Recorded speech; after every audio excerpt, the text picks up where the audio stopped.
Have you ever felt that boiling anger when someone says something that just gets under your skin? Maybe a friend made a joke that felt more like an insult. Maybe your boss yelled at you in front of everyone. Or maybe someone just left your message on read, and suddenly your whole day is ruined. We've all been there. But here's a powerful truth that can change everything. No one can make you angry unless you allow them to. It sounds simple, but it's not easy. I want to share a story with you. A story about a man who was angry at everything and everyone. A man who thought the world was the problem. But one single meeting changed his entire life. This is his story. And as you listen, you might find that it's your story too. Once upon a time, in a quiet village nestled near towering mountains, there lived a man named Rahim. And Rahim was known for one thing: his explosive temper. If his wife Amina forgot to add salt to the food, he would shout. If a stray cow wandered into his field, he would scream. Even when children laughed and played outside his home, Rahim would roar, "Can't you be quiet for one moment?" He genuinely believed the world was filled with fools and that he was the only one who saw it. Amina would often say to him gently, "Rahim, why do you let these small things steal your peace?" But this only made him angrier. He'd snap back, "Because people should learn how to behave. If they don't respect me, how can I possibly stay calm?" He never saw the irony. He never realized he was handing everyone the keys to his own happiness, giving them the power to control his emotions. One beautiful summer morning, a monk arrived in the village. He wore his simple clean white clothes, and his face was as calm and serene as still water. He chose a spot under a large banyan tree near the village well. Soon, whispers spread through the village. People would say, "He speaks very little, but when he does, his words touch your heart." One afternoon, after another, one of Rahim's outbursts, Amina suggested, "Rahim, why don't you go and meet the monk? Maybe he can help you find some peace." Rahim just laughed scornfully. What could a monk possibly teach me? He doesn't have to deal with the idiots I deal with every single day." But the very next day, something happened. While Rahim was working in his field, a neighbor's young son accidentally broke one of his expensive tools. Rahim lost it completely. He shouted so loudly that birds flew from the trees in a panic. The little boy, terrified, ran home, crying his eyes out. That evening, Rahim sat alone on his porch, but the anger was still burning inside his chest. He felt a familiar hollowness. "Why do I always end up feeling worse after shouting?" he whispered to the empty air. That night, sleep wouldn't come. The anger had turned into a heavy sadness. Before the sun even began to rise, he found himself walking toward the banyan tree. The monk was already there, sitting quietly with his eyes closed, just listening to the morning songs of the birds. Rahim stood there for a long time, hesitant, unsure of how to even begin. Finally, he spoke, his voice cracking. "Monk, I'm tired. I'm so tired. People make me mad, and I can't control myself." The monk slowly opened his eyes and offered a soft, gentle smile. "Sit down, my friend." He waited for Rahim to get comfortable. Then he asked a simple question. "When someone makes you angry, how long does that anger stay with you?" Rahim thought for a moment. "Sometimes an hour. Sometimes it ruins my entire day. And when the anger finally fades," the monk continued. "How do you feel?" Rahim let out a heavy sigh. Empty.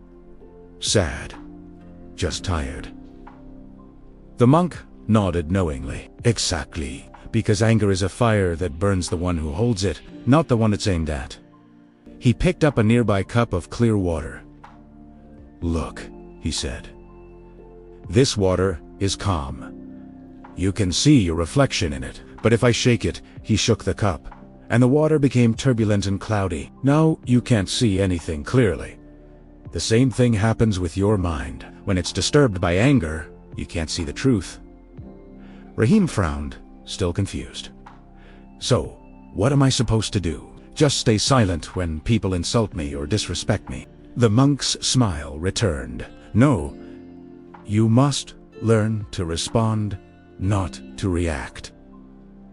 There is a very big difference. Imagine someone is throwing dirt at you.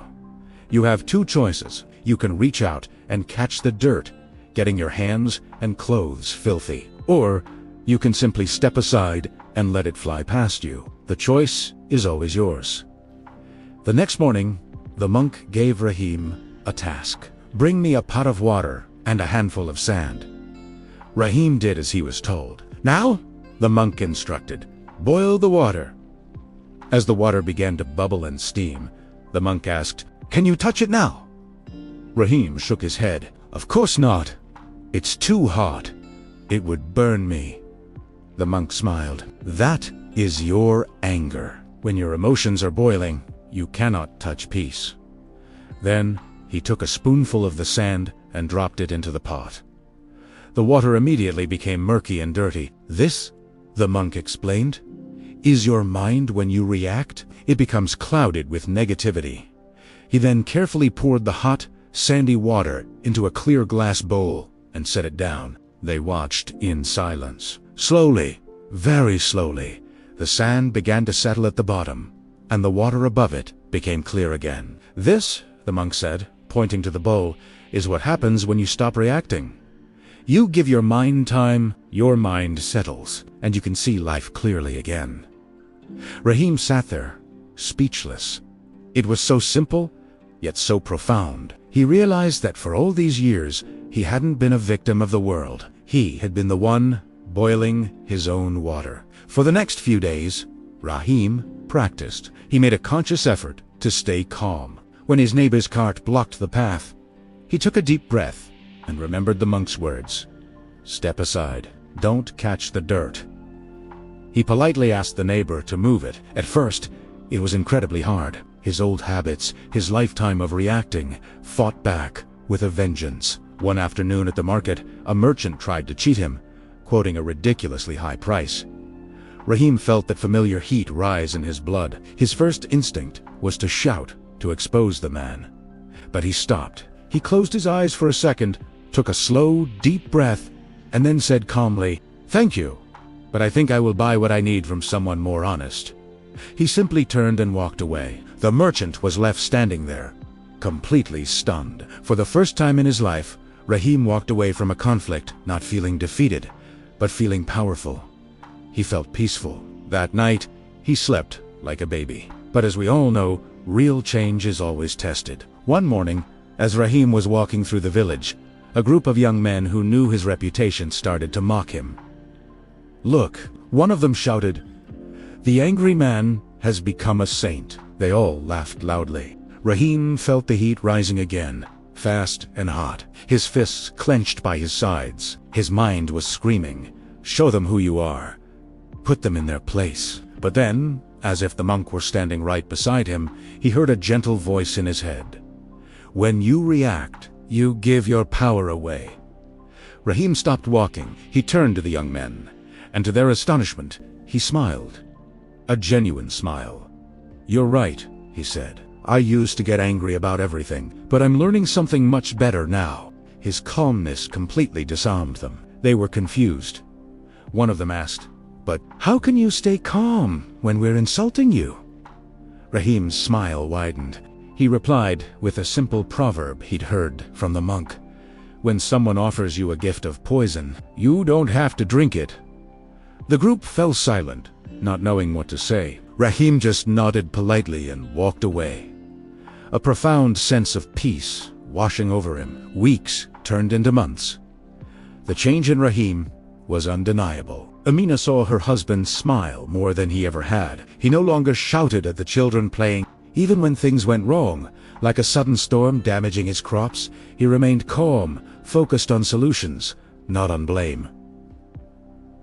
One morning, Rahim returned to the banyan tree. He bowed deeply before the monk. Master, he said, his voice filled with gratitude, I've learned the most valuable lesson of my life. People didn't make me angry. My own mind did. I was the one choosing pain. Now I understand. I can choose peace instead. The monk smiled, his eyes twinkling. You have learned well, Rahim. Life will always test you. The world will not stop throwing dirt. But remember, every time you choose to step aside, every time you choose to stay calm, you grow stronger inside. Rahim had one last question.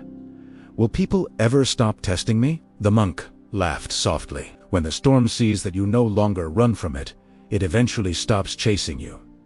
Years passed, and Rahim became known not as the angry man, but as the calmest man in the village. When others were upset or facing problems, they would come to him for advice, and he would always tell them, "Peace is not found in the silence outside, but in the silence you create inside." One day, a young boy asked him, "Uncle Rahim, don't people still try to make you angry?"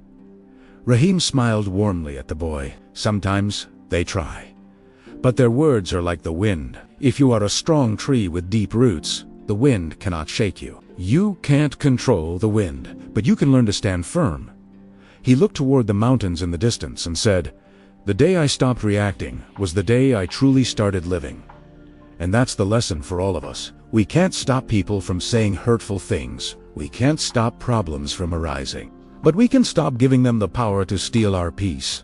Every reaction is a choice. Every moment we choose calm over chaos, we are choosing strength. So, the next time someone tries to disturb your peace, remember the monk's words. Smile to yourself and whisper, "I won't catch the dirt." You can't control the world, but you can always control your response to it. And that is where your true power lies. Real strength isn't shouting the loudest. It's staying peaceful when the entire world is trying to shake you. If this story touched your heart, please subscribe for more stories that inspire peace, strength, and personal growth. Because every story we share is designed to help you become a better, stronger version of yourself. Thanks for watching.